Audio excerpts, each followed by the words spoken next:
हरिः ओम् श्री गुरुभ्यो नमः। हरिः ओम्। ॐ शन्नो मित्रः शं वरुणः शं नो भवत्वर्यमा शन्न इन्द्रो बृहस्पतिः शन्नो विष्णुरुक्रमः। नमो ब्रह्मणे नमस्ते वायो त्वमेव प्रत्यक्षं ब्रह्मासि त्वमेव प्रत्यक्षं ब्रह्म वदिष्यामि ऋतं वदिष्यामि सत्यं वदिष्यामि तन्मामवतु तद्वक्तारमवतु अवतु माम् अवतु वक्तारम्। ॐ शान्ति शान्ति शान्तिः।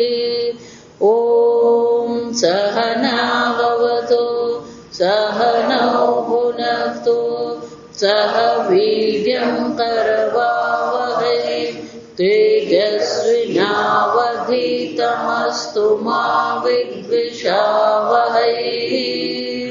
ॐ शान्ति शान्ति शान्तिः।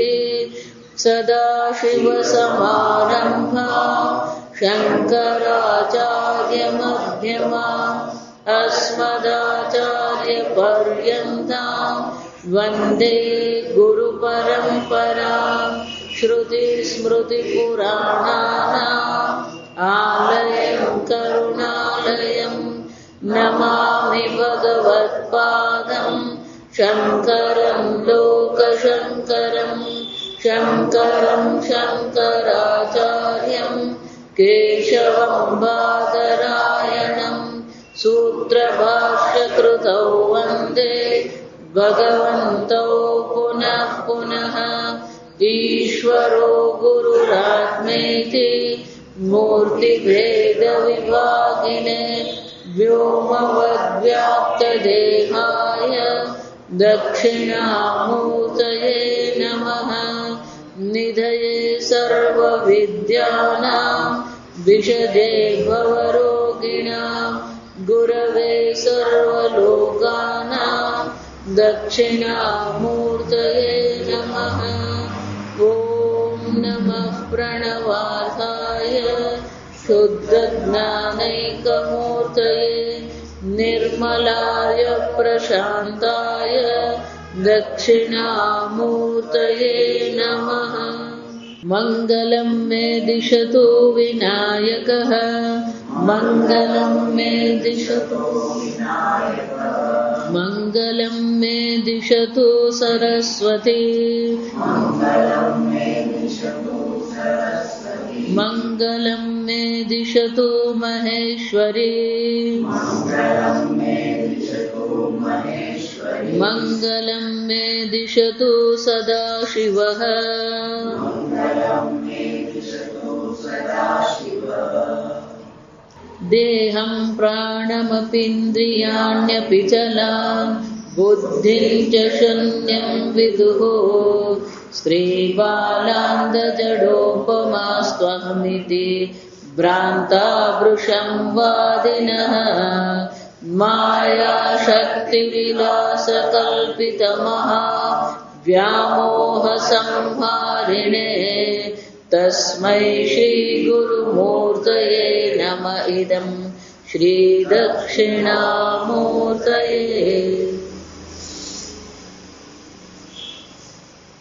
શ્રી દક્ષિણામૂર્તિ સ્તોત્ર પર બે પ્રકારની ટીકાઓ છે.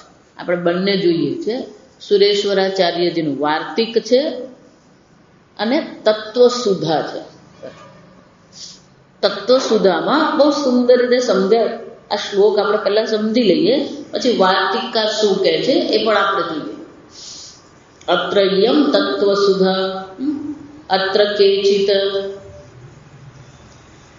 કોઈક લોકો એવું કહે છે સર્વમ એતમ અભિક્તિ ચિત્રમ, કે આ બધી વસ્તુ કેવી છે ભિત્તિચિત્રમ એટલે કે આ દિવાલ પર જે ચિત્ર દેખાય છે, એટલે કે દિવાલ પર દેખાયેલું ચિત્ર જેટલું સ્પષ્ટ છે એવું જ આ જગત પ્રત્યક્ષ પ્રમાણથી જ છે.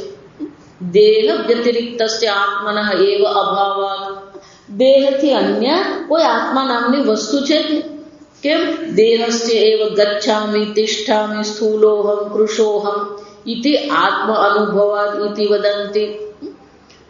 મોટે ભાગેના લોકો શું માને? હું જાઉં છું, હું ખાઉં છું. જો ચારવા કેમ નહીં માનવા? ભલે આપણે ચારવા કેવો સિદ્ધાંત કહીએ ખરા, પણ આપણે પણ શું માનીએ? હું ગયો ને હું પડ્યો. પેલું શરીર પડી ગયું પણ બોલીએ શું છે? હું પડી ગયો. જો આમ આપણો અનુભવથી આપણે શું વિચારીએ છીએ? દેહને હું માનીને જ ચાલી રહ્યા છે. દેહમાં અહમ બુદ્ધિ કરીને જ વિચારીએ છીએ. તિષ્ઠામી, હું બેઠો, હું ઊભો થયો, મેં ખાધું. અને એટલે કે છે આ પ્રકારથી કેટલાક લોકો જે છે એ આત્માને, દેહને જ આત્મા માનીને ચાલે છે. આનાથી ઉપર એની બુદ્ધિ ઉઠતી જ નથી. અન્ય કેચિત, બીજા કેટલાક લોકો છે તાન હસ્તે ન વારયંત આવું, પેલા લોકોને હાથથી વારીને શું કહે? ના ના ના, એવું નથી. શું છે? જીવાત્મા નિર્ગમે શરીર મરણસ્ય દર્શનાત, કે આ જીવાત્મા છે, સૂક્ષ્મ શરીર છે, એ આ શરીરમાંથી નીકળી જાય.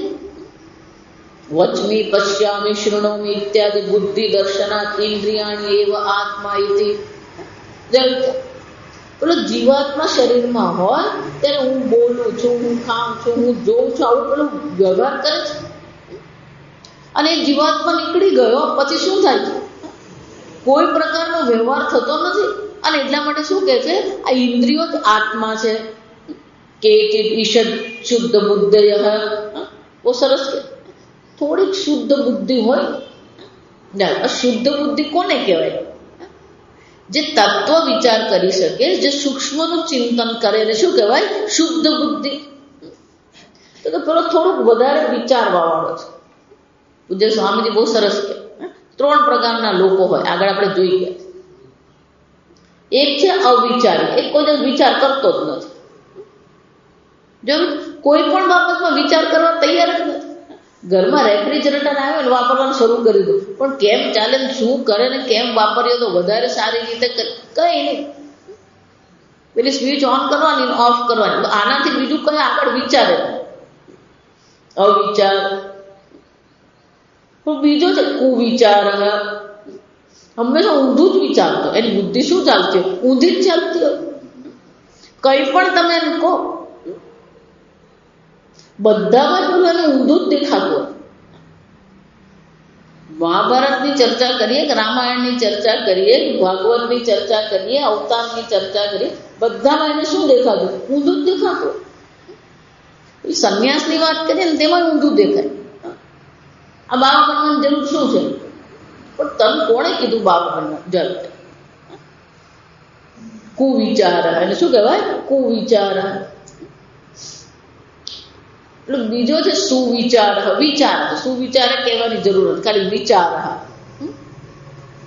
એટલે તત્વ સુધાકાર કહે છે કે થોડીક જેની બુદ્ધિ શુદ્ધ થઈ છે, થોડોક જે વિચાર કરવા વાળો છે એ શું વિચાર? ચક્ષુરાદિ ઇન્દ્રિય નાશેપી પ્રાણ સત્વ જીવ દર્શનાત. ધારો કે કોઈ અંધ છે, આંખ નથી એને, પણ પ્રાણ એના ચાલી રહ્યા છે. જો સમજતો તો પછી કોણ છે? આ પ્રાણ જ આત્મા છે. અન્યથા અદર્શનાત બુભુક્ષિતોહમ પિપાસિતોહમ ઇત્યાદિ પ્રત્યેતેશ્ચ પ્રાણ એવ આત્મા ભણંતી. એ લોકો શું કહેતા રહે? આ પ્રાણ જ આત્મા છે. મને ભૂખ લાગી, મને તરસ લાગી, સુઈ ગયા પછી પેલી આંખ કામ કરતી, કાન કામ કરતા નથી, પણ પ્રાણ ચાલતા રહે છે. એટલે શું કહે છે? આ પ્રાણ જ આત્મા છે. પ્રાણસ્ય બાહ્યવાયુ જડત્વેન ભોક્તૃત્વાદિ અસંભવાત મન એવ ચેતનમ ભોક્તૃ ચ આત્મા વદંતી. કે આ પ્રાણ જે છે ને એ તો બાહ્ય પદાર્થની સમાન જડ છે. જડ પ્રશ્ન ઉપનિષદમાં આ ચર્ચા આવે છે કે ઇન્દ્રિયો સૂઈ ગઈ હોય ત્યારે પેલા પ્રાણ ચાલતા રહે છે. પણ કે આ પ્રાણ ચેતન છે કે જડ છે? તો કે આ પ્રાણ શું છે? જડ છે. કેમ? પેલો ચોર આવ્યો, ચોરી કરી ગયો, પેલા પ્રાણ ચાલી રહ્યા છે, પણ શું છે? આ પ્રાણ કશું કરતો નથી, એને કશી ખબર પડતી નથી. પેલો સવારે ઉઠે ને જુએ ત્યારે ખબર પડે કે ચોરી થઈ. તો પ્રાણ તો કેવા છે? જડ છે, બાહ્ય પદાર્થ વત. પણ આ પ્રાણ ચાલી રહ્યા છે, ઇન્દ્રિય ગ્રહણ કરે છે, પણ આ બધાને ભોગવવા વાળું તો કોણ છે? ભોક્તૃત્વ. આ ભોક્તૃત્વ જે છે, આ ચેતનતા જે છે, કોને કારણે છે? આ મનને કારણે છે. અને એટલા માટે શું કે છે? આ ભોગતા મન જે છે એ જ આત્મા છે. યોગાચારસ્તુ મમ મન ઇતિ ભિન્નતયા. પણ પેલા યોગાચાર લોકો જે છે, એ લોકો શું કહે છે? આ મન માટે તો હું આવો શબ્દ વાપરું છું, મમ મન, આ મારું મન. જો મારું મન એવું કહેતા હોઈએ, મનમાં જો મમ શબ્દ વાપરતા હોઈએ, તો પછી એનો અર્થ શું થયો? હું મન હોઈ શકે નહીં. પ્રતીયમાનસ્ય આત્મત્વ અસંભવાત ક્ષણિક વિજ્ઞાનમ અહમિતિ પ્રતીયમાન બુદ્ધિ શબ્દાદ પર્યાય. એ વૃત્તિ જે મનમાં ઉઠી રહી છે, આ ક્ષણિક વૃત્તિ જે મનમાં ઉઠે છે, એ જ આત્મા છે. પેલો ક્ષણિક વિજ્ઞાન વાળો શું કે છે? આ યોગાચાર એને કહેવા માંગે. બૌદ્ધ સંપ્રદાય છે, એમાં પણ શું છે? બે પ્રકારથી. એટલે પેલો યોગાચાર વાળો જે છે એ શું કહે છે? કે ના ના ના, આ ક્ષણિક વૃત્તિ જ આત્મા છે. જો યોગાચાર કહે કે નહીં, આપણે આ બધામાં હું કરીને બેઠા જ છે. તમે આ એક માંથી આપણું હું પણ શું થવું જોઈએ? નીકળતું જ જવું જોઈએ. અને એટલે કે છે બુદ્ધ સંસારી જલપતિ તદ અધિકૃત્ય અન્ય કશ્ચિત વિદ્યુત બ્રહ્મનિમિષદ બધા ક્ષણિકસ્ય તસ્ય આત્મત્વ અનુપપત્તે હે. એટલે એનાથી વળી એનાથી જ ચડતો બીજો એ શું કહે છે? ના ના ના, એ ક્ષણિક હોય ને આત્મા નહીં હોય છે. કેમ? સુષુપ્ત તસ્ય અપી અભાવ. આ ક્ષણિક આત્મા તમે જેને કહો છો, ઊંઘી ગયા પછી એનો પણ શું થઈ જાય? અભાવ થઈ જાય છે. અને જો એનો પણ અભાવ થઈ ગયો, અનુપલબ્ધે શૂન્યમેવ આત્મા ઇતિ, તો પછી શું થાય છે? આ આત્મા છે જ શૂન્ય. જાણ એતે ચ સ્વ સ્વપક્ષ દ્રાડ્યાતિ તસ્ય તતશ્ચ યામ કાંચિત શ્રુતિમાદર ઉદાહરણથી. આ બધા જે છે પોતપોતાના પક્ષને દ્રઢતા કરવા માટે, પોતાના પક્ષને સિદ્ધ કરવા માટે શું કરતા રહે છે? અનેક પ્રકારની શ્રુતિઓનું પણ શું કરે છે? ઉદાહરણ આપતા જ રહે છે. કેમ? અન્ય છે એતદ અન્યથા આત્મ સ્વરૂપમ ફણંતિ. કે શ્રુતિ માતામાં કેવો? અસદેવ. આત્મા કેવો છે? અસત છે. અને આત્મા કેવો થઈ ગયો? શૂન્ય છે. આ પ્રકારથી અનેક પ્રકાર. આ બધા કોણ છે? હવે આ ચર્ચા બહુ મજાની છે કે આ બધા કોણ છે? દેહને આત્મા માને, ઇન્દ્રિયને આત્મા માને, પ્રાણને આત્મા માની રહ્યા છે. આ બધા આવું કેમ કરી રહ્યા છે? એટલે ટીકાકાર કહે છે સર્વે તે દૈવ ઉપહિત ચિત્તા ભ્રાંતા. વિચાર કરવો, શાસ્ત્ર ચિંતન કરવું એ કાને કારણે છે? દૈવ, ઈશ્વર હોય, ઈશ્વરની કૃપા હોય ને તો જ શાસ્ત્ર ચિંતન છે. પણ જેની બુદ્ધિ દૈવ ઉપહિત ચિત્તા ભ્રાંતા, આ દૈવ અનુકૂળ નથી. જો એટલે મનમાં જ્યારે દુઃખ થાય ને, મનમાં જ્યારે કોઈ પ્રકારનો ક્ષોભ થાય, વ્યગ્રતા આવે, ત્યારે આટલો જ વિચાર કરવાનો કે આ દૈવ આપણા માટે શું થઈ ગયું? પ્રતિકૂળ થઈ ગયું. બહારની પરિસ્થિતિને કોઈ લાગતું વળગતું નથી. નરસિંહ મહેતા કહીએ કે મીરાબાઈ કહીએ કે જડ ભરત કહીએ, તુકારામ કહીએ કે નામદેવ કહીએ, બધાને માટે બહારની પરિસ્થિતિ તો શું હતી? અનુકૂળ હતી. જો વિચાર, પાંડવોની પ્રતિકૂળતા જ હતી. બાળપણથી કૌરવો સાથે શું કરતા હતા? સતત કૌરવો એ લોકોને પરેશાન જ કરતા. એટલે આપણે જો એવું ઈચ્છતા હોય કે બહાર બધું અનુકૂળ થઈ જાય ને પછી હું બ્રહ્મચિંતન કરું, પછી હું ભગવાનની ભક્તિ કરું, પછી હું માળા કરું, જશો બહારને આપણે ભગવાનની માળા કરી શકતા નથી, આપણે તત્વચિંતન કરી શકતા નથી. કેમ? અંદરથી જ પ્રતિકૂળતા છે. અંદર જો અનુકૂળ હોય ને તો બહારની પ્રતિકૂળતાનો કોઈ સંબંધ જ નથી. જો એટલા માટે આપણે જંગલમાં જઈને કરવાનું કેમ કહેવામાં આવે કે કોઈ પ્રકારની સગવડ વગર પણ તમે શું કરો, ત્યાં રહો. તમે આ કુંભ મેળામાં જાઓ પણ ઘાસની ઝૂંપડીમાં રહેવાનું મજા આવે. નદીના પટ પર હોય ને એટલે રેતી જ હોય. નદીના પટ પર એટલે શું હોય? એટલે રેતી જ હોય. અને પવન ફૂંકાતો હોય એટલે બધી રેતી પછી પેલી ઘાસની ઝૂંપડી પર બધું પડે. પછી આપણે આમ ઘાસની ઝૂંપડાનું પછી પેલું બારણું ઘાસનું જ બનાવ્યું. એ બારણું આમ ખોલે ને આખી ધ્રુજે એટલે બધી રેતી શું થાય? બધી પડે. અને વરસાદ પડે તો પણ શું થવાનું? બધું પાણી ભરાઈ જાય. બહાર પ્રતિકૂળતા હોય અને પછી પણ જો તમારા મનમાં અનુકૂળતા હોય તો એને શું કહેવાય? દૈવ તમારા માટે અનુકૂળ છે. આ દેહ આદિને આત્મા માનીને ચાલવું, આ પ્રકારથી વિચારવું એને શું કહેવાય? દૈવ ઉપચિત્તા. એટલે ટીકાકાર બીજો પેલો ટિપ્પણીમાં સમજાવે, શાસ્ત્રી યુક્તિ અનુભવ પ્રયોગાદિ સકલ સામગ્રી સંવિધાન પૂર્વકમ બોધને ઉપદેશે પ્રદર્શને છે. કે શાસ્ત્ર છે, જો વિચાર, શાસ્ત્રનો ઉપદેશ છે, બુદ્ધિ શાસ્ત્રનું શ્રવણ કરી રહી છે, ગુરુ ઉપદેશ કરી રહ્યા છે, અનુભવ તમારા જ અનુભવ પ્રયોગાદિ એટલે કે તમારા જ અનુભવનું વિશ્લેષણ કરી આપવામાં આવી રહ્યું છે. પણ તમારા જ અનુભવનું વિશ્લેષણ કરી આપવામાં આવે છે અને છતાં પણ શું છે? બુદ્ધો સત્યાર્થ અનારોહત, છતાં પણ આ સત્ય વસ્તુ જે છે એ બુદ્ધિમાં આરોહિત થતી જ નથી. હું સત્ય આત્મા છું, સત સ્વરૂપ આત્મા છું, આનાથી વિશેષ કંઈ છે જ નહીં. જો સમજો, એટલા માટે ચાંદોગ્ય ઉપનિષદમાં બીજો કોઈ શબ્દ નથી, એક જ શબ્દ છે, સદેવ સૌમ્ય ઇદમગ્ર આસિગત.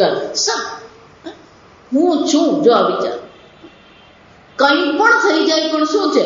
સત ભાવ વિદ્ય. ભગવાન પણ શું કહી રહ્યા? આ સત સ્વરૂપ હું છું. બાકીની બધી વસ્તુ પરિવર્તનશીલ છે, વિકારી છે, પરિણામી છે. અને એમાં ગમે એટલો વિકાર આવે, ગમે એટલું પરિણામ આવે, પણ હું છું એ કેવું છે? ક્યારે એમાં વિકાર આવતો જ નથી. પણ એ સત્ય વસ્તુ બુદ્ધિ પર આરૂઢ થવી જોઈએ, પણ એ બુદ્ધિ પર શું છે? આરૂઢ થતી જ નથી. જો વિચાર, અને એટલે શું કહે છે? બુદ્ધિ સત્ય અર્થ અનારોહત અસંક્રમાચ દૈવ ઉપહિત ચિત્તત્વોક્તિ. અને એટલા માટે આ સંસ્કૃતમાં આવી ઉક્તિ છે, દૈવ ઉપહિત ચિત્ત. આ દેવતા અનુકૂળ નથી, અંદરથી અનુકૂળતા નથી. અંદરથી જો અનુકૂળતા થઈ ગઈ ને તો કોઈ તમને દુઃખી કરી શકે એવી શક્યતા નથી. દુઃખે શું? અનુદ્વિગ્ન મનાહ. એક વસ્તુ યાદ રાખો, પ્રારબ્ધ આપણે જ માગીને આવે અને પ્રારબ્ધ પ્રમાણે જે થવાનું છે એ તો શું છે? થઈને જ રહે. પણ એ પ્રારબ્ધ છે, એને આપણે કોઈ પ્રકારથી બદલવાની જરૂર નથી અને કોઈ પણ પ્રકારે એમાં કોઈ દોષ બુદ્ધિ કરવાની જરૂર જ નથી. સત્ય વસ્તુ જે છે જે નિર્વિકારી છે એનું આપણે ચિંતન કરતા રહીએ. અન્યથા યમ હિ રક્ષિતુમ ઇચ્છન્તિ બુદ્ધયા સંયોજયંતિ તમ. આ દૈવ જે છે, ઈશ્વર જે છે, જેનું રક્ષણ કરવા માંગે છે એને તો શું કરે છે? બુદ્ધયા સંયોજયંતિ તમ. બુદ્ધિપૂર્વક એને શું કરે? અવશ્ય એની રક્ષા કરે છે. યોગ્ય પ્રકારથી યોગ્ય સમયે યોગ્ય વિચાર એને આપે જ છે. વિનાશકાળે વિપરીત બુદ્ધિ. મુશ્કેલી એવી છે, વિનાશ કાળે એમને જિંદગી ભર જ વિપરીત બુદ્ધિ જ ચાલતી હોય. આપણી તકલીફ એ છે, આખું જીવન આપણું પેલું વિનાશ કાળે જ ચાલતું હોય. તત્વચિંતન કરવાનું છે, પણ એ તત્વચિંતનને બદલે પેલું બીજું ચિંતન જ ચાલતું હોય. એનો અર્થ શું થાય? વિનાશ કાળે એમ નહીં. ઊંધું બોલવું પડે ખરેખર. ભગવાને આપણને કૃપા કરવી હોય તો પેલો યોગ્ય વિચાર આપે, બાકી તો શું થાય? વિપરીત બુદ્ધિ. બધે જ ઊંધું ચાલતું હોય. આ વેદાંત ભણ્યા પછી આ જ હોય, સમજો. એટલે શું કે છે, આ પ્રકારથી સદબુદ્ધ્યા યોજન સેવ દર્શનાર્થ, સદબુદ્ધિનું યોજન થવું જોઈએ. આપણી બુદ્ધિ સદમાર્ગ પર ચાલવી જોઈએ. અને એટલે કે છે કે આ પ્રકારનું ચિંતન કરવું એ કોને કારણ છે? દૈવ ઉપહિત ચિત્તા ભ્રાંતા. કેમ? સકલ શ્રુતિ સ્મૃતિ ઇતિહાસ પુરાણ ન્યાય વિદ્વત પ્રત્યક્ષ, કે આટલા બધા ગ્રંથો છે. જો સમજો, શ્રુતિ છે, સ્મૃતિ છે, ઇતિહાસ છે, પુરાણ છે, જો વિચાર, ન્યાય શાસ્ત્ર છે એટલે તર્ક છે. તર્કથી સમજાવવામાં આવી રહ્યું છે.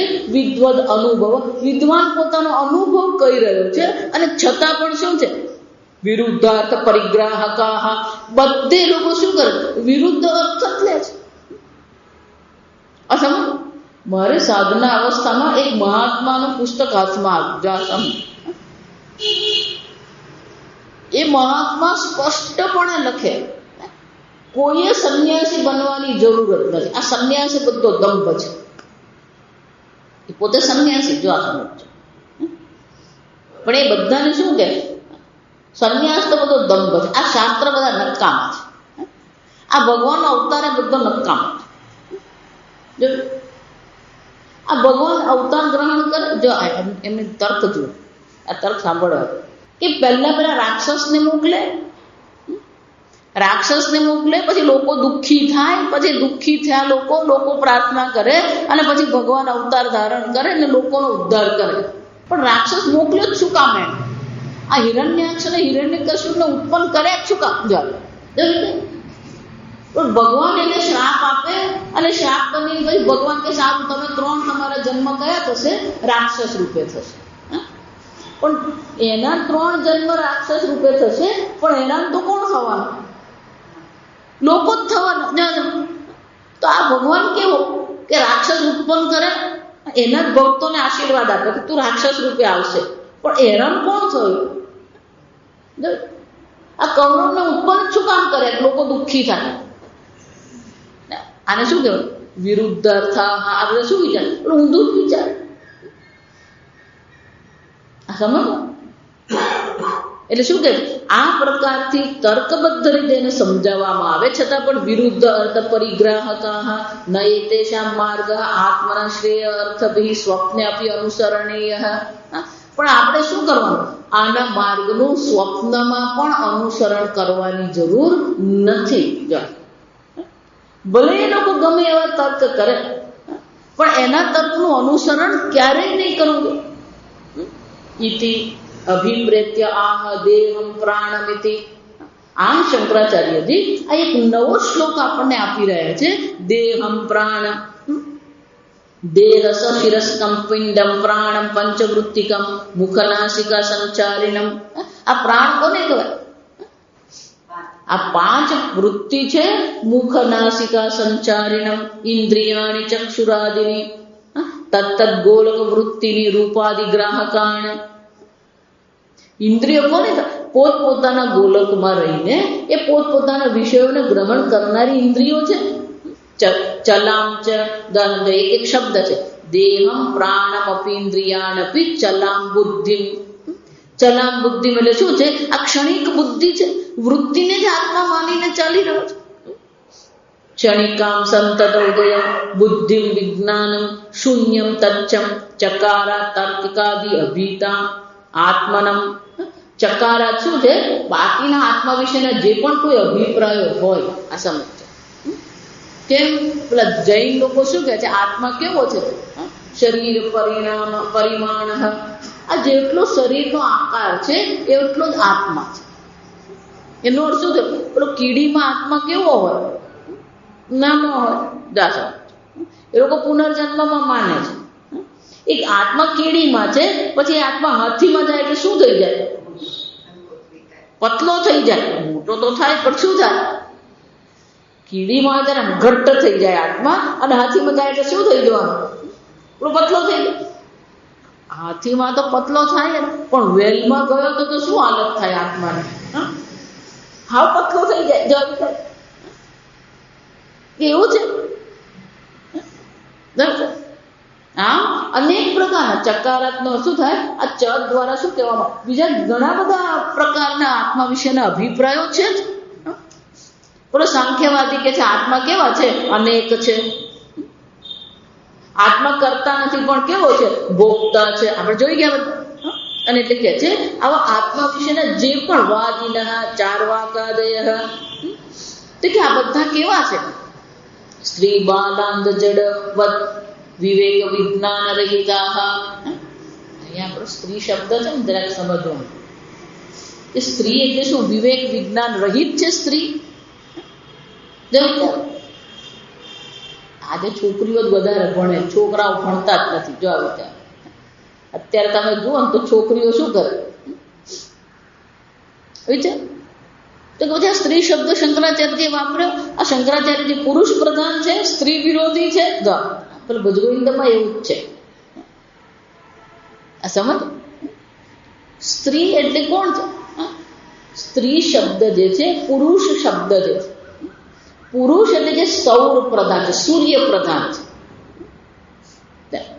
અને સ્ત્રી એટલે શું છે, ચંદ્ર પ્રધાન છે. સ્ત્રી એટલે ભાવના, જે ભાવુક લોકો જે છે. સ્ત્રી એટલે શું થાય, જે ભાવનાને મહત્વ આપે, વિચારને, ચિંતનને ને વિવેકને મહત્વ આપવા.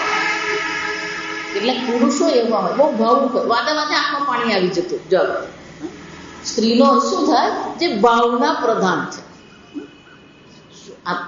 ઘણી વાર તમે જુઓ તો લોકો એટલા બધા ભાવુક થઈ જાય. આ બધા કથાકારો જે છે ને એના પર જ ચાલે. આ સમજ લોકોમાં એવી પેલી ભાવના ઊભી કરે અને ભાવાવેશમાં શું કરે, પછી જાત જાતનું કીર્તન કરાવે ને પેલો નાચે ને કૂદે, બધું જ ચાલે.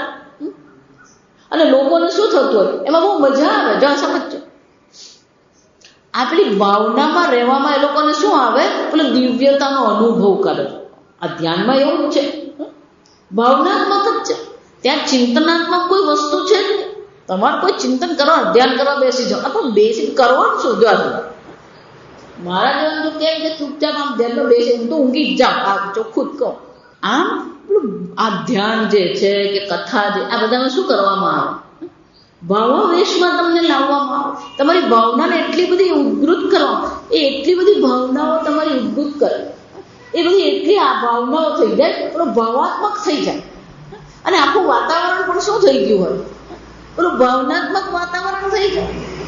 અને પછી લોકો શું કરતા હોય, બહુ માતાજી બહુ મજા આવી છે, બહુ મજા આવી. પણ શાની મજા આવી, પેલી ભાવની મજા આવી.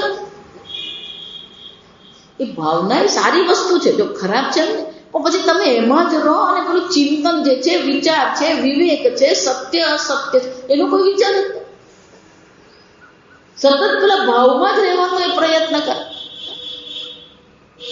ભાવના વસ્તુ સારી જ છે પણ તમારું જીવન તમે ભાવનાને સમર્પિત નહીં કરી શકો. જો વિચાર, એના માટે અંગ્રેજી બહુ સરસ શબ્દ છે, પ્રેગ્મેટિક કહેવાય.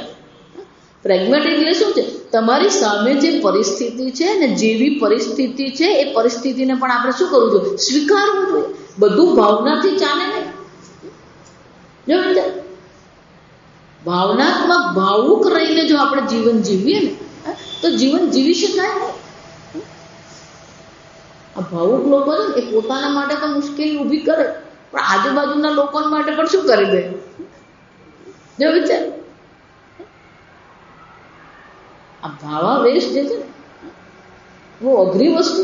આમ એકવાર જો પેલો માણસ આમાં એકવાર એને આ પેલા વાઘ જેવું છે, એકવાર પેલો માણસનું ગરમ લોહી ચાખે ને એમ એકવાર પેલો ભાવાવેશમાં આનંદ આવવા મળે ને પછી સતત શું કરતો રહે, એ એવી પરિસ્થિતિ શોધતો રહે કે જ્યાં એ ભાવાવેશમાં આવી શકે. જો વિચાર, પછી એને સત્યની ચર્ચા તમે કરો, વાસ્તવિકતાની ચર્ચા કરો, એમાં એને રુચિ પડે જ. આ સમજો, આ બધા જે મહાત્માઓ આજકાલ જે કરી રહ્યા છે ને, આ જ કરી રહ્યા છે. પેલા લોકોને એવા ભાવાવેશમાં એ લોકો લઈ જાય છે અને એમાં એવો એ લોકોને તણાવી જાય, તાણી જ જાય. આ ગુજરાતી ભાષામાં કહીએ. અને એક વાર પેલું એ લોકોને ત્યાં મજા આવી ગઈ પછી શું કરતા રહે, એ જ શોધતા રહે. પછી ચિંતન જેવી વસ્તુ રહે જ નહીં. અને એટલે શું કહે, સ્ત્રી એટલે શું છે, જે ભાવુક લોકો, ભાવનાત્મક લોકો. એ લોકોને ભાવનામાં રહેવામાં જ મજા આવે.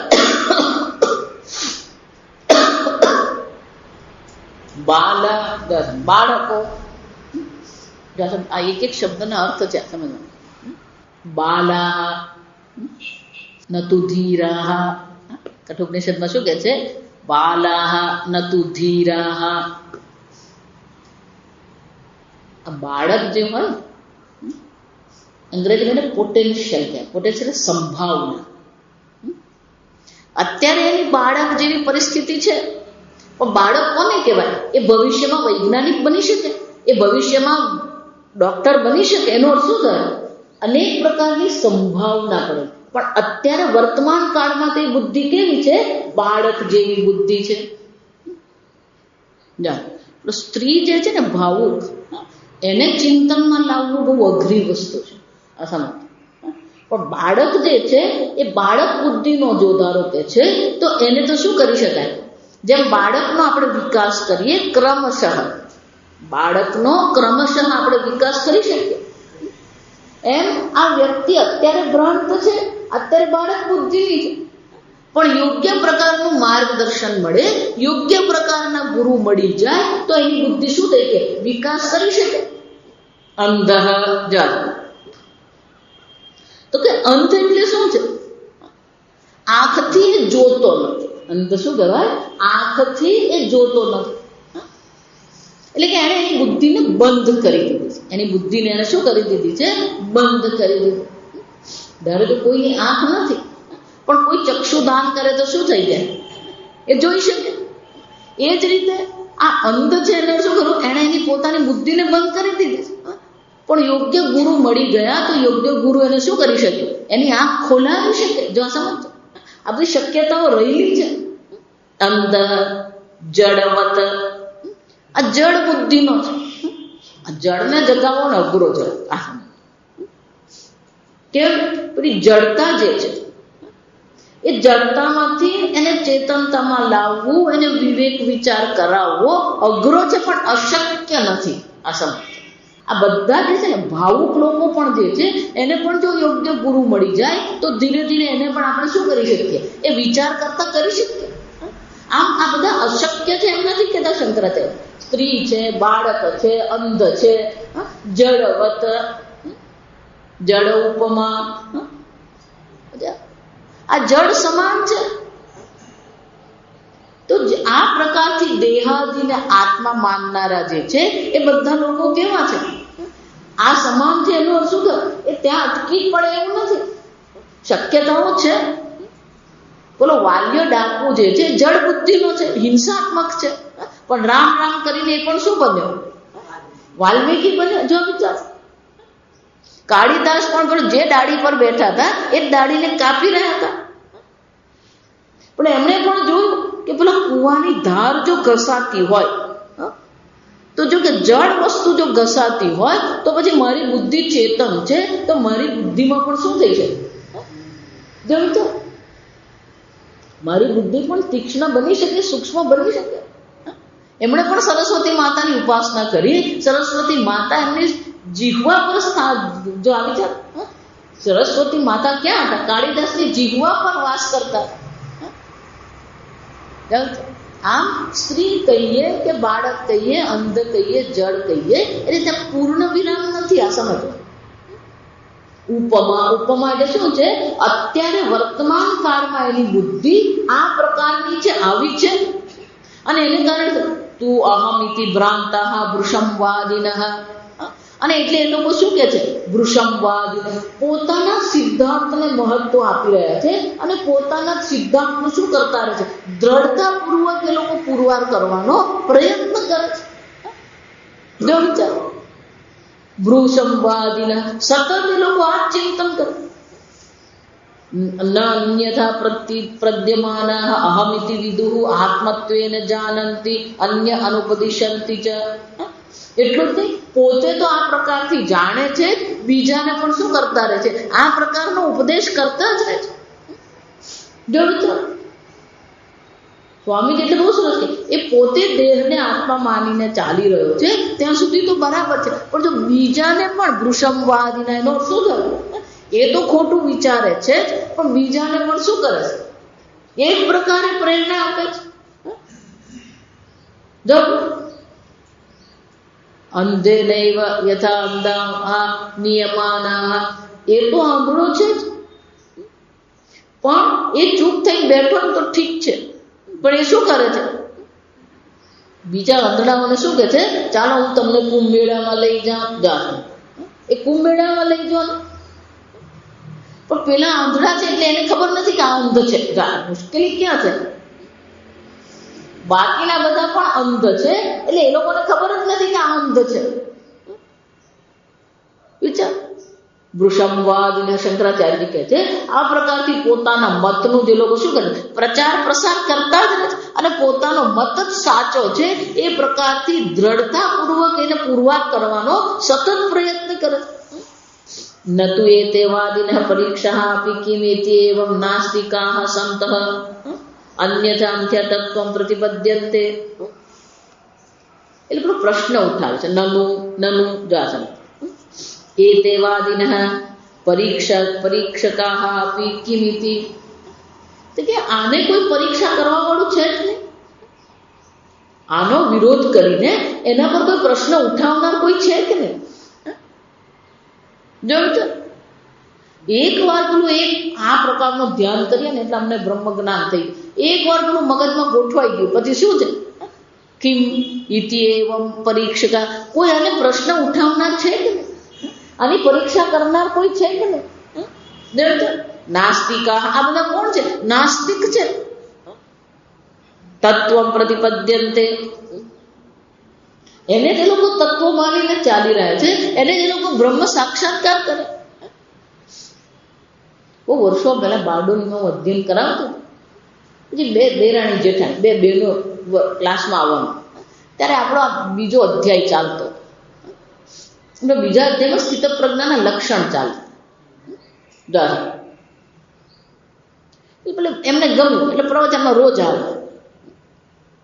પછી એક દિવસ કે આ પ્રવચન પછી તમારી સાથે અમારે થોડી ચર્ચા કરવી છે. સારું, એટલે બધા જતા પછી આ બે જણા મારી સાથે બેઠા. આ શરૂઆત ક્યાંથી કરી? બહુ મજાની શરૂઆત કે અમારા ગુરુજી છે ને, એ ગુરુજી અમને જ્ઞાન તો આપી દીધું છે. આ વાક્ય જ જો, ગુરુજી અમને શું કર્યું છે? જ્ઞાન આપ્યું. પણ તમે આજે જ્ઞાનીની ચર્ચા કરો ને એવું તો કઈ અમને દેખાતું જ નથી.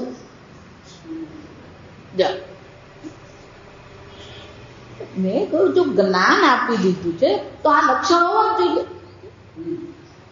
અને આ લક્ષણ નથી તો એનો શું થયો? જ્ઞાન થયું નથી, સીધી વસ્તુ છે. ના પણ ગુરુજીએ જ્ઞાન તો આપી જ દીધું છે, અમે જ્ઞાન દીક્ષા લઈ લીધી. એટલે દાખલા એટલે એને શું કરે? કોઈ રીતે પરીક્ષા કરવા તૈયાર જ નથી. મને જ્ઞાન ગુરુજી આપી દીધું એટલે શું કર્યું? પકડીને બેસી. મને ગુરુજી કીધું હું સચ્ચિદાનંદ છું. અહીંયા ચાલો જય સચ્ચિદાનંદ. શું કહેવાય? જય સચ્ચિદાનંદ. એટલે પણ તું સચ્ચિદાનંદ બોલે એટલે તું સચ્ચિદાનંદ બની ગયો? તને સચ્ચિદાનંદ સમજાઈ ગયો? કોઈ પણ પ્રકારે શું છે કિમિતિ, આ બધા નાસ્તિક લોકો કોઈ પ્રકારની પરીક્ષા કરવા તૈયાર જ નથી. કોઈ પ્રકારથી એના પર વિચાર કરવા એ તૈયાર છે જ. અન્યથા તત્વ પ્રતિપદ્યન્તે, અન્યથા શું? દરેક જણ પોતપોતાની રીતે શું કરે છે? આ આત્માનું તત્વનું ચિંતન કરાવતા રહે છે અને અનુસરણ કરતા જ રહે છે. તો કે એ લોકો કેમ આવું કરે? એ લોકો વિચારતા કેમ નથી? એ લોકો પરીક્ષા કરવા કેમ તૈયાર થતા જ નથી? પ્રશ્ન કેમ ઉઠાવતા નથી? એટલે શું કે છે? ઈશ્વર અનુગ્રહ અભાવ. શું છે? ઈશ્વરનો અનુગ્રહ નથી. ये तो आस्तिका श्रुति स्मृति उक्त मार्गेण कर्म अनुष्ठान भगवंतम परमेश्वर सेवन्ते. આ ભગવાનની સેવા કેવી રીતે કરવી જોઈએ? જાણો, ભગવાનની સેવાનો એક જ ઉપાય છે, કર્મ અનુષ્ઠાને ભગવંતમ સેવન્તે. પોતપોતાના કર્તવ્ય કર્મનું અનુષ્ઠાન કરીને જે આ ભગવાનની સેવા કરી રહ્યા છે, આ બધા જે ભાવુક લોકો જે છે, આ બધા જે લોકો છે, એ લોકોના કર્તવ્ય સાથે પછી કોઈ સંબંધ રહેતો જ નથી. એ લોકોને બસ અમારું ગુરુજીની સેવા કરવાની ને અમારું ધ્યાન કરવાનું. એટલે એ પણ ગુજરાતીમાં કહેવત ઘરના છોકરા ગરદી ચાલે ને ઉપાધ્યાયને આટો. જો પછી એ લોકો માટે કર્તવ્ય મહત્વ ને. અમે તો 15 દિવસ આશ્રમમાં, પણ પેલા ઘરમાં કરવાનું શું કરવા? બા છે ને, બા માન ને અમારે તો આશ્રમમાં જવાનું છે. પણ એટલે બા માંદા છે ને બાની સેવા કરે, એ બાની સેવા ને અમારું ગુરુની સેવા માનતું. વિચાર, પોતાના વર્તમાન પરિસ્થિતિને એ લોકો શું કરી દે છે? અવગણના કરે. કર્મ અનુષ્ઠાને ન સેવંતે, જે આ પ્રકારથી કર્મ અનુષ્ઠાન દ્વારા ભગવાનની સેવા કરી રહ્યો છે એની બુદ્ધિ તેષામ પરમેશ્વર પ્રસાદાત ન એતાદૃશ વ્યામોહ ઇતિ અભિપ્રાય ભ્રાંતઃ વૃષમવાદિનઃ. અને એટલે શંકરાચાર્યજી કહે છે આ બધા પર ઈશ્વરનો અનુગ્રહ નથી, અને એટલા માટે આ પ્રકારથી એ લોકો તત્વોનું ચિંતન કરતા જ રહે છે. જો એટલે વારંવાર કર્તવ્ય કર્મમાંથી કોઈને ભગવાન મુક્તિ આપતા જ નથી. આ સમજ. ગોપીઓ પણ શું કરતી હતી? એ જ કરતી હતી. યશોદા માતા પણ શું કરતી હતી? જો એ ગાયને ધોવા જતી હતી, ગાયનું દૂધ કાઢતી હતી, દહીં બનાવતી હતી, દહીંનું વલોણું પણ કોણ કરતી હતી? યશોદા માતા પોતે જ કરતી હતી. તમને જે ભગવાને વર્તમાન કાળમાં પરિસ્થિતિ આપી છે એ પરિસ્થિતિને અનુરૂપ તમારે જે કર્તવ્ય કર્મ કરવાનું છે એમાં કોઈને બાંધછોડની કોઈ ભગવાન ક્યાંય કોઈ પ્રકારે મંજૂરી આપતા જ નથી. જો અન્ય પરિસ્થિતિને તમે માનો કે આ પરિસ્થિતિ અનુકૂળ છે અને આ પ્રકારથી હું રહું, કોઈ શક્યતા નથી. ભાગીને તમે પ્રારબ્ધથી કેટલું ભાગી શકશો? આ સમજો. ગમે એટલું તમે ભાગવાનો પ્રયત્ન કરો ને, પ્રારબ્ધ કોઈને છોડતું જ નથી. એટલે હું આગળ કહી ગઈ કે આપણે જ કરેલા કર્મ છે એ પ્રારબ્ધ સ્વરૂપે આપણી સામે છે, અને એ પ્રારબ્ધથી ભાગવું એ પલાયન વૃત્તિ છે. અર્જુનને પણ એ જ ઈચ્છા હતી. ના યોત્સયથી ભગવાન નહીં લડું ચાલ. ભગવાન કે તારી ઈચ્છા હોય કે નહીં હોય, મારી ઈચ્છા હોય કે નહીં હોય, આ યુદ્ધ તો તારે શું છે? કરવું જ પડવાનું. પ્રારબ્ધથી તને પ્રાપ્ત યુદ્ધ છે. અર્જુન તું ભાગવાનો પ્રયત્ન કરી રહ્યો છે. તતો યુદ્ધાય આ યુદ્ધ માટે નિશ્ચય કર. સમજો. અને એટલે શું કહે છે? ઈશ્વરનો અનુગ્રહ થશે તો જ પછી આ વ્યામોહ રહેશે નહીં. પણ આ લોકોને બુદ્ધિ પર ઈશ્વરનો અનુગ્રહ નથી, અને એને કારણે શું થાય છે? માયા શક્તિ વિલાસ કલ્પિત મહાવ્યામોહ. આ પ્રકારથી એ લોકોની બુદ્ધિ તો કેવી છે? માયા શક્તિથી કેવી થઈ ગઈ છે? વિલાસ કલ્પિત. ભગવત પરમેશ્વરસ અનાદિ અનિર્વચનીય યા માયા શક્તિ. આ ભગવાનની જે અનિર્વચનીય માયા શક્તિ જે છે, આ અનિર્વચનીય શબ્દ સમજી લેવાનો. આ સમજ.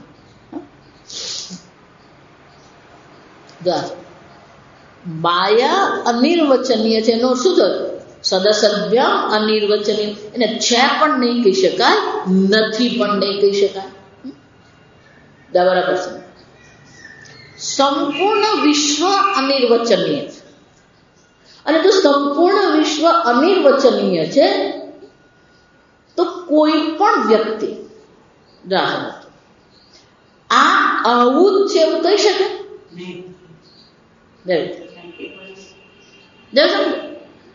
પૂજ્ય સ્વામીજી બહુ સરસ કે જો માયા અનિર્વચનીય છે તો માયા શક્તિથી ઉત્પન્ન જે જગત છે એ પણ કેવું છે? અનિર્વચનીય છે. અને જગત જો અનિર્વચનીય છે તો એના વિશે આ આવું જ છે એવો અભિપ્રાય ક્યારેય બાંધવાની કોઈ આવશ્યકતા છે ખરી? પણ આપણે શું કરતા કરીએ? બધે શું કરે? પેલો સિક્કો જ મારીએ. આ સારું કહેવાય, આ ખરાબ, આ નકામું છે, આ કામનું છે, આ સુખ છે, આ દુઃખ છે. આખો વખત આપણે શું કરતા રહીએ છીએ? જો વિચાર, માયા અનિર્વચનીય છે તો પછી સંપૂર્ણ વિશ્વ પણ અનિર્વચનીય છે, અને એ અનિર્વચનીય જગત પ્રત્યે કોઈ અભિપ્રાય બાંધવાની આવશ્યકતા છે? એ અનિર્વચનીય છે. અનાદિ અનિર્વચનીય માયા શક્તિ. પણ એ માયા શું કરે? પરમ વ્યામોહિકા તસ્યાહ વિલાસેન એક દેશેન કલ્પિતઃ. એનો વિલાસ એવો છે, એનો પ્રભાવ, વિલાસ એટલે પ્રભાવ, આ માયાનો પ્રભાવ એવો છે કે પેલો શું કરતો ફરે છે, બધે જ પેલું આવું જ છે એવું કઈ ફરતો, દરેક બાબતમાં આવું જ છે. પણ તું આવો અભિપ્રાય શું કામ બાંધે છે? હું હંમેશા એટલે વિશ્વ પિતામાં સાચા કે ખોટા જવા વિચાર, ટીવી જોવું સારું કે ખોટું, મોબાઈલ હોવો સારો કે ખરાબ, બંને પ્રકારના અભિપ્રાય છે. સમજો અનિર્વચનીયનો અર્થ શું થાય? તમે કોઈ અંતિમ નિર્ણય આપી શકો એમ છે જ ને. કોઈ પણ બાબતમાં તમે અંતિમ નિર્ણય કરી શકો એવી શક્યતા છે જ ને. પણ છતાં પણ શું થાય છે? આ માયા શક્તિનો પ્રભાવ એવો છે કે પેલો શું કરતો ફરે છે, આ અનેક પ્રકારના નિર્ણયો કરીને ફરતો જ રહે છે. સમજો, એક દેશ એક કાળમાં કોઈ વસ્તુને સત્ય કહેવી તો મૂર્ખતા છે. અને એટલે કહે છે કે આ પ્રકાર વ્યામોહ, મહાવ્યામોહ, મહાન અનંત પરિમાણશ્ચ વ્યામોહ. આ મોહ કેવો છે? અનંત પરિમાણ, એક જ વસ્તુમાં એમ નહીં, આ જન્મમાં જ એમ નહીં, જન્મો જન્મથી શું કરતો રહે છે? આ માયા રૂપી જે મોહ છે એ આપણને શું કરતો રહે છે? મોહિત કરતો જ રહે છે. અનેક પ્રકારે આપણે મોહિત થતા જ રહીએ છીએ. એકમાંથી છૂટીએ ને તો બીજામાં, બીજામાંથી છૂટીએ ને તો ત્રીજામાં. એટલે કેટલાક લોકો અમુક બાબતમાં બહુ સારા હોય પણ પેલી બીજી બાબતમાં શું થઈ જતું હોય. હું એટલે હંમેશા કહું, કોઈ વ્યક્તિ ડાયો નથી, ગાંડો નથી. જો આ સમજ, દરેક માણસ અમુક બાબતમાં ડાયો કહેવાય પણ બાકીની બધી બાબતમાં એ કેવો, એ ગાંડો જ છે.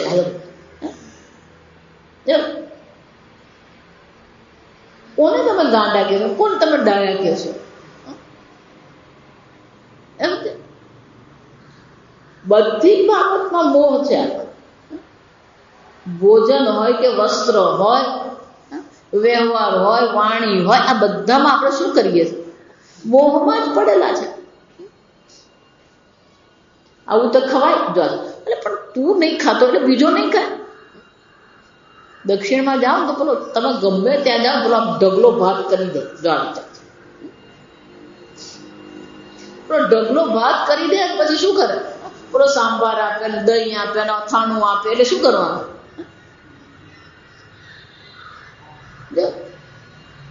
પેલો એક બાજુ સાંભાર આમ પેલો ભાત ખસેડવાનો, પછી એનો સાંભાર નાખવાનો, પછી ખાવાનું.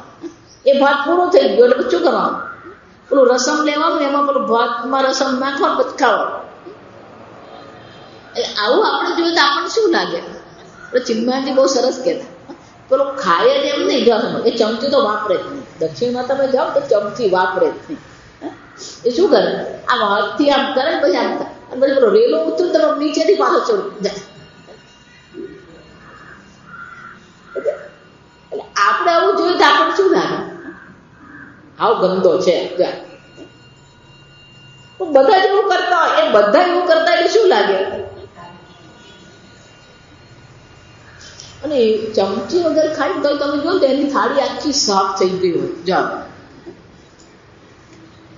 આપણે તો પેલા હાથમાં લેવા જઈએ ને તો અડધો સાંભાર તો નીચે પડી ગયો હોય, પણ એ ખાય તો જરાય સાંભાર પડે જ નહીં. એ ખાય જ એવી રીતે. એટલું જ નહીં, તમે જુઓ ને, હજી તમે સાંભાર ને ભાત ખાઓ ને તો એમાં તો એનો આખો ડગલો ખાલી થઈ ગયો. કેમ કે ચાવવાનું હોય. આ તમે દક્ષિણના લોકો ખાતા તમે જુઓ તો ખરેખર એવું જ છે. એ આમ ભાત આમ મોઢામાં લઈને સીધો ઉતારી જ ચાવવાની તો કોઈ વસ્તુ મળે જ નહીં. આમ ભાત મોઢામાં ગયો એટલે સીધો શું થાય? સીધો કોળ્યો સીધો પેટમાં પહોંચી જ જાય. એ ભાતને ચાવવાનું કામ કોણે કરવાનું? પેટે જ કરવાનું. આપણે જો આવી રીતે ખાતો ને તો આપણે ગેસ થઈ જાય. કેમ? પેલા તો ગેસ થતો જ નથી. એનો સાંભાર એટલે પેલું આંબલીનું પાણી જ હોય. અને આપણે એક જ દિવસ ખાલી પેલી આંબલીની ચટણી ખાય ને એટલે આપણા ઘૂંટણ દુખી. અને પેલો જન્મ્યો ત્યાંથી આંબલી ખાય, એને કશું થતું નથી. આ દક્ષિણના એટલા માટે દક્ષિણના ડોક્ટરને જો તમે એવું કહો ને કે આંબલીને કારણે દુખે, એ માનવા જ તૈયાર નહીં થાય. કેમ? કે એ પેલો આંબલી જ ખાતો હોય. એની ચટણીમાં આંબલી હોય ને, એના સંભારમાં આંબલી હોય ને, પેલું રસમ એટલે આંબલીનું પાણી જ હોય. કોને ખોરાક કહીએ? કોને સારું કહીએ આપણે? એટલા માટે આ જગત જે છે ને, એ જગત જેવું છે ને એવું એને સ્વીકારી, એમાં કોઈ મગજમારી કરવાની જરૂર નથી, બહુ ચિંતન કરવાની જરૂર નથી. પણ પેલી માયાનો પ્રભાવ એવો છે કે આપણે આખો દિવસ શું કરતા રહેતા હોય, આ જ ચિંતન કરી. અને ઉત્તરમાં જાઉં તો પેલો ભાત આપે ને, એ લોકો તો રોટલી શાક ખાધું ને એટલે કામ પતી ગયું. એ લોકોને ભાતની આવશ્યકતા દેખાતી નથી. આ વિચાર કે કોને ભોજન કેવું, કોને વસ્ત્ર કેવું, કયા પ્રકારના વસ્ત્ર, કયા પ્રકારની વાણી, કયા પ્રકારનો વ્યવહાર. અને એટલે શું કે છે? અનંત પરિમાણ મહાન વ્યોમ દેહાદિ આત્મ તત્વગતમ સંહર્તુમ નાશિતુમ શીલમ યશ્ચૈતિ. અને આ દક્ષિણામૂર્તિ ભગવાન કોણ છે? જ્યાં સમજો આગળ મેં કહ્યું ને, શક્યતા છે. આ ભલે દેહને આત્મા માની રહ્યો છે, કોને કારણે? આ માયા શક્તિના પ્રભાવમાં આવીને મોહિત થઈ ગયો છે. પણ ભગવાન દક્ષિણામૂર્તિ કોણ છે? માયા શક્તિ વિલાસમ જ્યાં સમજો કલ્પિત મહાવ્યામોહ સંહારીને જાય. પણ દક્ષિણામૂર્તિ ભગવાન કોણ છે? આ ગમે એવી માયાનો મોહ હોય, ગમે એવો મહાન મોહ પડ્યો હોય, પણ દક્ષિણામૂર્તિ ભગવાનની જો કૃપા થઈ જાય તો શું છે? સંહારીને. ભલે દેહને આત્મા માની રહ્યો છે, પણ ઈશ્વરની કૃપા જો થઈ જાય તો એનો આ વ્યામોહને પણ એ ભગવાન શું કરે છે? સંહારીને સર્વનો નાશ કરનાર છે. આમ ઈશ્વરની જો કૃપા થઈ, દક્ષિણામૂર્તિ ભગવાનની જો કૃપા થઈ ગઈ તો ગમે એવો જડ હોય, બાળક હોય, અંધ હોય કે ભાવુક હોય, જ્યાં સમજજો એના પણ સર્વ પ્રકારના, ભલે ને માયા શક્તિ છે, પણ માયા શક્તિના વ્યામોહને પણ સંહાર કરનાર તો કોણ છે? દક્ષિણામૂર્તિ. તસ્મૈ શ્રી ગુરુમૂર્તયે નમઃ શ્રી દક્ષિણામૂર્તયે. આમ ઈશ્વરનો અનુગ્રહ એવો છે, દક્ષિણામૂર્તિ ભગવાનની એવી કૃપા છે કે ગમે એવા એ મોહને પણ સંહાર કરવાની શક્તિ ધરાવે છે. અને એવા એ દક્ષિણામૂર્તિ ભગવાનને આપણે શું કરીએ છીએ? નમસ્કાર કરીએ, એમને શરણે જઈએ, એમની શરણાગતિ સ્વીકારીએ, એમને શરણે આપણે રહીશું તો માયાની ભલે ગમે એવી શક્તિ હોય, પણ એ માયાની શક્તિ શું છે? એ ભગવાનના અનુગ્રહની આગળ ટૂંકી પડે છે. એ ભગવાનનો અનુગ્રહ માયા શક્તિને આપણી બુદ્ધિ પર કોઈ પણ પ્રકારે પ્રભાવિત કરવા દેતી નથી. અને એવા શ્રી દક્ષિણામૂર્તિ ભગવાનને શરણે આપણે રહીએ. આગળ આપણે કાલે વાર્તિક જોઈશું. ઓમ અસતો મા સદ્ગમય તમસો મા જ્યોતિર્ગમય મૃત્યોર્મા અમૃતંગમય. ઓમ પૂર્ણમદ પૂર્ણમિદં પૂર્ણાત પૂર્ણમુદચ્યતે પૂર્ણસ્ય પૂર્ણમાદાય પૂર્ણમેવાવશિષ્યતે. ઓમ શાંતિ શાંતિ શાંતિ. હરિ ઓમ. શ્રી ગુરુભ્યો નમઃ. હરિ ઓમ.